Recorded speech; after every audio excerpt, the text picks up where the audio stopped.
பயங்கர குளிராக இருந்தாலும் குழந்தைங்களை ஸ்கூலுக்கு அனுப்பணும் இல்லையா. மணி 4:45 ஆயிடுச்சு. Morning 4:45, early morning.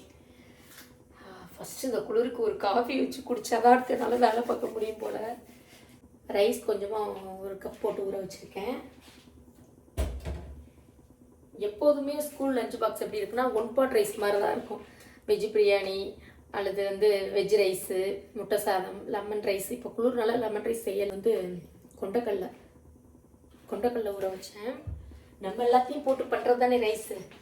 அப்புறம் மல்லி இலை, தக்காளி, வெங்காயம் எல்லாத்தையும் அரைச்சிட்டு கொண்டைப்பயிரும் உருளைக்கிழங்கெல்லாம் போட்டு ஒரு புலாவ்னு சொல்லலாம், இல்லாட்டி மல்லி சாதம்னு சொல்லலாம். ஏதோ ஒன்று பண்ணி கொடுத்து அனுப்பிட முடியாதான். எனக்கு ஃப்ரை பண்ணி கொடுத்துட்டா சமத்தா கொண்டு போயிடுவான். பால் ரெடி ஆயிடுச்சு. காஃபி போட போகிறேன். காஃபி பவுடரில் உள்ள ஸ்பூனை கூட காணோம்.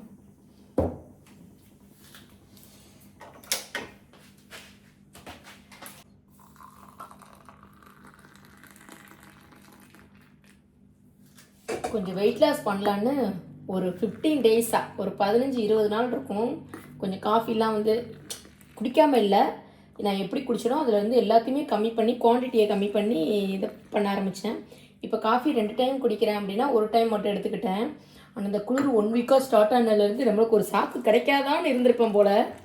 குளிர் ஸ்டார்ட் ஆனதுலேருந்து திரும்ப காஃபி குடிக்க ஆரம்பிச்சிட்டேன். குடிச்சிட்டு தாளித்து விட்டுறலாம்.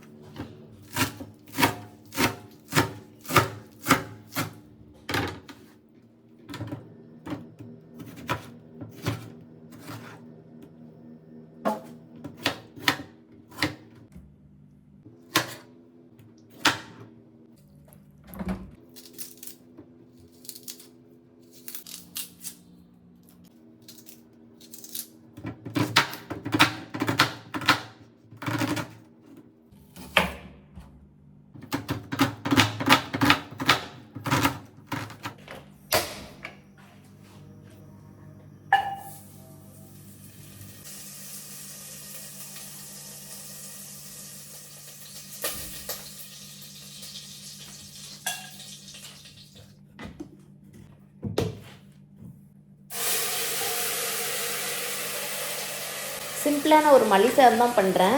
உருளைக்கிழங்கு, கொண்டைப்பயிறு எல்லாம் போட்டு கொஞ்சம் பட்டர் போட்டுட்டு கொஞ்சம் நல்லெண்ணெய் ஊற்றிட்டு இந்த ஸ்பைசஸ், கறி மசாலா, பட்டை, ஏலக்காய், லவங்கம் எல்லாத்தையும் போட்டு தாளிச்சிட்டு தக்காளி, வெங்காயம், பச்சை மிளகாய், மல்லி இலை, இஞ்சி, பூண்டு எல்லாத்தையுமே மிக்சியில் கிரைண்ட் பண்ணிட்டேன்.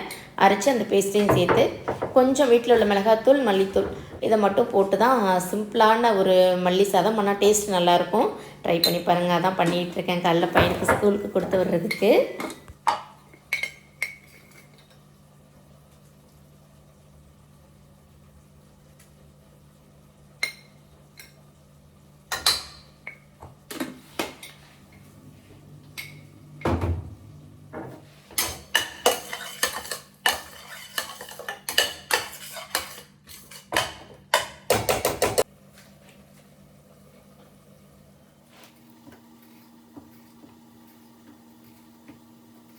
சைலண்ட்டாக இருக்குங்க. ஏரியாவே சைலண்ட்டாக இருக்குது.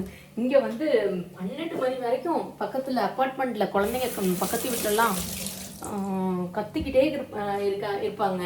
12 மணி வரைக்கும். 1 மணி ஆனாலும் சில சம்டைம்ஸில் ஹஸ்பண்ட் சவுதி இது மாதிரி அதர் கண்ட்ரி போகிற மாதிரி இருக்கும். அப்படி போகும்போதெல்லாம் இங்கே பயமே இருக்காது. ஏன்னா 1 மணி 2 மணி வரைக்கும் குழந்தைங்க கத்திக்கிட்டு சவுண்டாக இருக்கும். ஆனால் இப்போ பார்த்தீங்கன்னா 4 மணி 4:30க்கெல்லாம் அப்படியே சைலண்ட்டாக இருக்குது ஏரியாவே. இந்த பையன் வெறும் மல்லி சாதம் மாதிரி கொடுத்தாலும் சாப்பிட மாட்டான். அதனால் அதில் ஒரு பாதி உருளைக்கிழங்கை போட்டுட்டு கொஞ்சம் கொண்டைக்கடலையும் போட்டுட்டு அதுக்கப்புறம் உருளைக்கிழங்கு ஃப்ரை பண்ணிடணும். தண்ணிக்குள்ளே போட்டுடலாம். இங்கே இருக்கும்.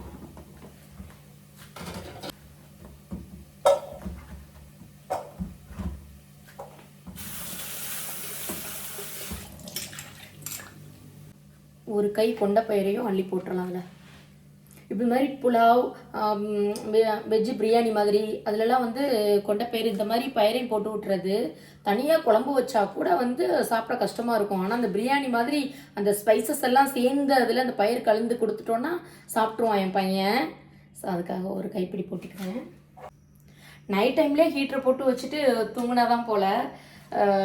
காலையில் எந்திரிச்சோன்னா இப்போ 4:45 ஹீட்டர் போட்டோன்னு வைங்களேன். இங்கே உள்ள என்னோடய ஹீட்ரு வந்து 3/4 மணி நேரம் 45 மினிட்ஸ் ஆகுதுங்க. அதுக்கப்புறம் தான் தண்ணி வந்து ஹீட் ஆகுது. ஸோ அதனால் வந்து காலையில் நம்ம போட்டு வச்சுட்டு படுத்துட்டோன்னா தூங்கிட்டோம், நைட்டு போட்டு வச்சுட்டு தூங்கிட்டோன்னாலும் அசந்து தூங்கிடும். அது பேசாமல் ஓடிக்கிட்டே இருக்கும். ஒன்று. ரெண்டாவது காலை எந்திரிச்சதுக்கப்புறம் போட்டோம்னா ஸ்கூலுக்கே கிளம்பி போய் நம்ம சமையலே பண்ணி முடிச்சிடுறோம், இல்லை வேலையே முடிஞ்சிருது. அதுக்கப்புறம் தான் 40 மினிட்ஸ் ஆகுது ஹீட் ஆகுறதுக்கு. ஆனால் அதுக்கப்புறம் 40 மினிட்ஸ் போட்டோம்னா 1 டே ஃபுல்லாக வந்து தண்ணி சூடாக தான் வரும். அதனால் இப்போ ஜில் தண்ணியில் தான் நான் சமைச்சிக்கிட்டு இருக்கேன். பயங்கர ஐஸ் மாதிரி இருக்குது தண்ணியெல்லாம். அந்த காஃபி குடிச்சதுக்கப்புறம் கொஞ்சம் சுறுசுறுப்பு, அந்த குளிர் கொஞ்சம் கண்ட்ரோல் ஆகிருக்குன்னு நம்மளே நினச்சிக்கிற வேண்டியதுதான். குளிர் கண்ட்ரோல் ஆயிடுச்சு, அதான் காஃபியை குடிச்சிட்டில்ல போய் வேலையை பாரு அப்படின்னு. ரைஸ் வச்சாச்சு. கொஞ்சமாக உருளைக்கிழங்கு ஃப்ரை பண்ணி கொடுத்தா புல்லை கொண்டு போயிடுவான். நம்மளுக்கும் குளிரில் எந்திரிக்கவே முடியல. இந்த குளிர் டைமில் தான் குழந்தைங்களுக்கு வந்து மெயினாக நல்லா கேர் பண்ணணும், நல்ல ஃபுட்டு கொடுக்கணும். ஸோ அதுக்காகவே வந்து வெயில் டைமில் கூட சம்டைம் கேன்டீனில் வாங்கிக்கடான்னு சொல்லிடலாம். இப்போ சொல்ல மனசே வருது இல்லை. அதுவும் இங்கே உள்ள ஃபுட்டெல்லாம் உடனே செஞ்சு கொடுக்குறாங்கன்னு சொல்ல முடியாது இல்லையா. ஃப்ரிட்ஜில் எப்படியும் ஸ்டோர் பண்ணி வச்சு தான் ஹீட் பண்ணி கொடுப்பாங்கன்னு நினைக்கிறேன். ஸ்கூல்லையுமே என்னன்னு தெரியல. ஸோ இருந்தாலும் வந்து கொடுப்போம். அதுக்காகவே கேன்டீனில் வாங்கி சாப்பிட்றதுக்கு அலோவ் பண்ணுறது கிடையாது.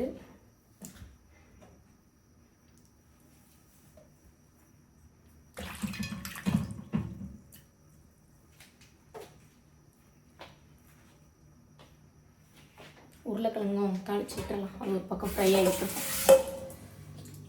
நான்லாம் ஸ்கூல் படிக்கும்போது எப்படின்னா வந்து எங்கள் அம்மா விதவிதமாக வெரைட்டி ரைஸ் செஞ்சு தருவாங்க. ஆனால் அந்த அளவுக்கு இப்போ என் பிள்ளைக்கு நான் செஞ்சு கொடுக்குறேனான்னு தெரியல. முடிஞ்ச அளவுக்கு செஞ்சு கொடுக்குறேன்.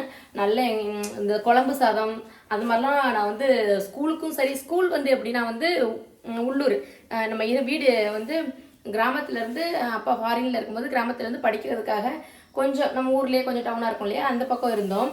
ஸோ வந்து உள்ளூர்லேயே ஸ்கூல்னால வந்து லோக்கல் பசங்கள் எல்லாரையும் வீட்டுக்கு லஞ்சுக்கு அனுப்புவாங்க.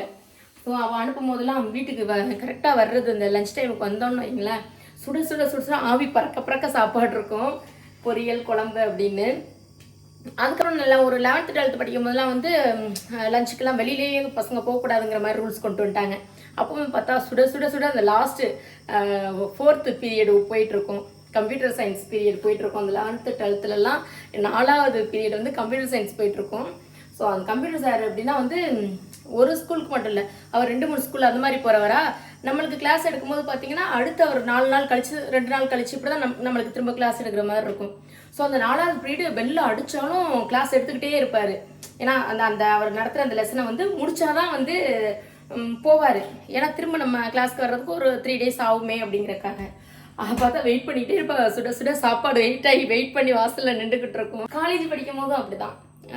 என்ன இருக்குன்னா லெமன் ரைஸு, புளி சாதம், முட்டை சாதம், தக்காளி சாதம். அப்போம்போதெல்லாம் எங்கள் அம்மாவுக்கு வந்து இந்த பிரியாணி, வெஜிடபிள் பிரியாணி, சிக்கன் பிரியாணி எதுவுமே இன்ன வரைக்குமே எங்கள் அம்மா பண்ணின்னு சாப்பிட்டதில்லை. பிரியாணிலாம் செய்ய தெரியாது. ஆனால் நான்வெஜ்ஜில் மட்டன் குழம்பு, மீன் குழம்பு, கருவாட்டு குழம்பு இதெல்லாம் நல்லா செய்வாங்க. பிரியாணி ஐட்டம்லாம் தெரியாது.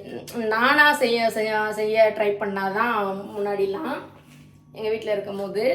அப்போ இருக்கும்போது புளி சாதம், தயிர் சாதம், லெமன் சாதம், தக்காளி சாதம்னு இந்த மாதிரி ரைஸ், உருளைக்கிழங்கு வறுவல், வாழைக்காய் வறுவல், முட்டை ஆம்லெட்டு இந்த மாதிரியே தான் காலேஜுக்கு கொண்டு போவேன். ஒரு நாளும் அந்த குழம்பு மிக்ஸ் பண்ணி அது பிடிக்கவே பிடிக்காது எனக்கு.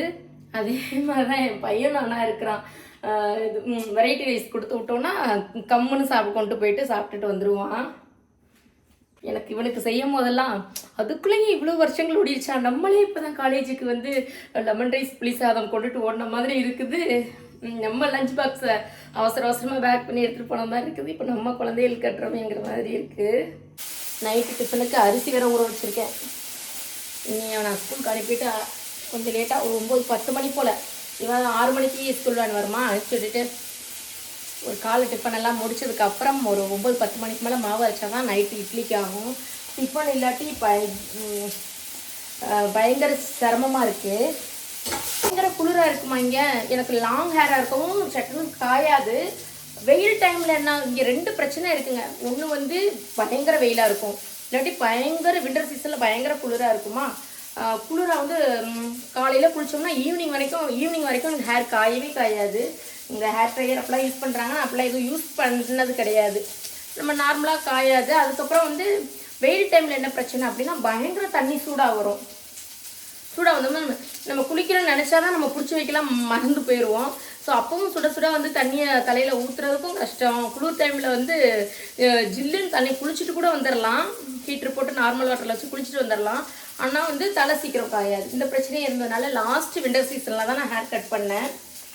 நான் நினச்சி கட் பண்ணது நம்மளுக்கு தான் முடி லாங்காக வளருதில்ல, அதனால் கட் பண்ணாலும் ஒரு 2-3 மந்தில் வளர்ந்துரும் நினச்சி கட் பண்ணேன். பட் அப்படியே இருக்குது, ஒழுங்காக வளருதில்லை, இருக்கிறதும் கொட்டதான் செய்யுது முடி. எனக்கு நல்லாவே இங்கே இடுப்பு வரைக்குமே எனக்கு வந்து முடி கிடக்கும், பெரிய முடியாக தான் இருக்கும். ஒருத்தவங்க கேட்டிருந்தாங்க, உங்களுக்கு முடி கம்மியாக இருக்கே மொட்டை போட்டிங்களான்னு. அவங்களுக்காக பதில், மொட்டை போடலை, குளிர் தாங்க முடியாமல் தலை காயாமல் நீளமாக முடி இருக்கேன்னு கட் பண்ணேன். அது வளரலை. நானும் இந்த தடவை ஊருக்கு போகும்போதெல்லாம் முடியை வளர்த்துட்டு போயிடணும்னு ட்ரை பண்ணேன், பட் வளரலை. நான் பண்ணுறது எப்படி பார்த்தாலும் இங்கே கரண்ட் பில்லுங்க 10,000 வந்துடுது. ஒன்று வந்து வெயில் டைமில் டே நைட்டு, பகலும் நைட்டும் ஏசி போட்டுக்கிட்டே இருக்க மாதிரி இருக்கும் வெயில் டைமில். ஏன்னா அவ்வளோ ஹீட்டாக இருக்கும். கல்ஃப் கண்ட்ரீஸ்னாவே தெரியும்ல, வெயில் கொஞ்சம் ஜாஸ்தியாக இருக்கும். அதே மாதிரி வின்டர் டைமில் வந்து பயங்கர குளிராக இருக்கும். ஹீட்ரு போட்டால் தான் வேலை செய்ய முடியும் கிச்சன்லங்கிற அளவுக்கு குளிராக இருக்கும். அதனால பார்த்தீங்கன்னா 2 டைம்லேயுமே கரண்ட் பில்லு மட்டும் குறையாது, கூடிக்கிட்டே போயிடுது. அதனால் கரண்ட் பில்லு மட்டுமே வந்து 10,000 ரூபாய்க்கிட்ட கட்டுற மாதிரி இருக்குங்க நம்ம ஒரு அமௌண்ட்டுக்கு. சரி, வெயில் டைமில் தானே அப்படி ஏசி ஓடுது, குளிர் டைமில் இருந்துச்சா ஏசி ஃபேன்லாம் போட மாட்டேமேன்னு பார்த்தா அப்போது ஹீட்ரு ஓடும், மாற்றி மாற்றி ஓடிக்கிட்டு இருக்கோம். இப்போ தான் எந்திரிச்சு வர்றாப்புல, அலாரம் அடிச்சிருச்சு போல் உள்ள, எந்திரிச்சு வர்றான் பையன். நம்ம தான் வந்து கிளம்புவான். மௌனி,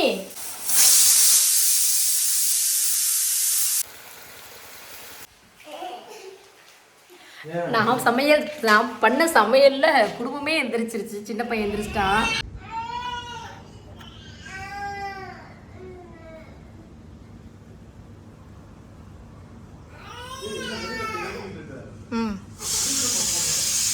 அதெல்லாம் பிடிச்சிருக்கேன். எப்படி இருக்குன்னு பார்த்தீங்களா? நான் எந்திரிச்சது 4:45. அப்போ இன்னும் இருட்டாக இருந்தது. அப்பாட்ட போயிருக்கியா? அப்பாட்ட போறியா? புரியம்மா. குட் மார்னிங் தங்கப்பட்டு, குட் மார்னிங். அம்மா சமைச்சவனும் எந்திரிச்சிட்டியா? சத்தம் கேட்டு எந்திரிச்சிட்டியாம்மா? சரி, அப்பாட்ட போயிருக்கியா? அண்ணன் அனுப்பிட்டு வந்துடுறேன். அப்பாட்ட இருக்கியா? இருக்கியா? Very good. போங்க.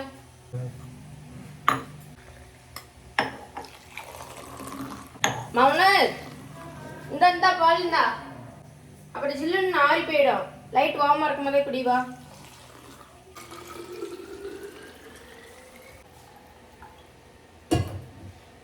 எங்க தண்ணி நம்ம சூடாக கொடுத்து விட்டா கூட ஆறிடுமோ?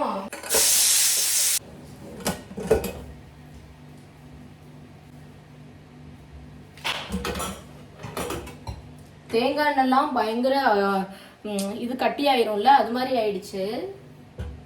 தலைக்கு எண்ணெய் ஹீட் பண்ணி தேய்க்க மாதிரி இருக்கு. இதான் நம்மளோட புலாவ் ரெடி ஆயிடுச்சு. பார்க்கலாம். நல்லா பொழு பொழுன்னு கரெக்டானதுல வந்துருக்கு. நேற்று சாம்பார் சாதம் இருந்தது, சூப்பராக இருந்துச்சு. கொண்டைப்பயிறு உருளைக்கிழங்கு போட்ட மல்லி சாதம், அங்கேயும் உருளைக்கிழங்கு ஃப்ரை. சும்மா அடிப்பொலியாக சூப்பராக இருக்குது. டேஸ்ட்டு செம்ம டேஸ்ட்டாக இருக்குது. ட்ரை பண்ணி பாருங்கள். நம்ம நார்மல் எப்போதும் அது செய்கிற மாதிரி தான். நான் இன்னும் சிம்பிளாக தான் பண்ணியிருப்பேன். இங்கே வந்து இப்போ 6 o'clock போகிறான் இல்லையா, ஒரு 10 o'clockலாம் வந்து சாப்பிட 10 o'clock வரைக்கும் தான் சாப்பிட்றலாம். இந்த பையனுக்கு வேறங்க இந்த பட்டை கிராம்பு இந்த மாதிரி ஸ்பைசஸ் ஏதாவது வாய்க்குள்ளே போயிடுச்சுன்னா கூட வேன் இது பண்ணிடுவான். அதெல்லாம் பார்த்து கட்டும் போதே எடுத்து போட்டுருவேன்.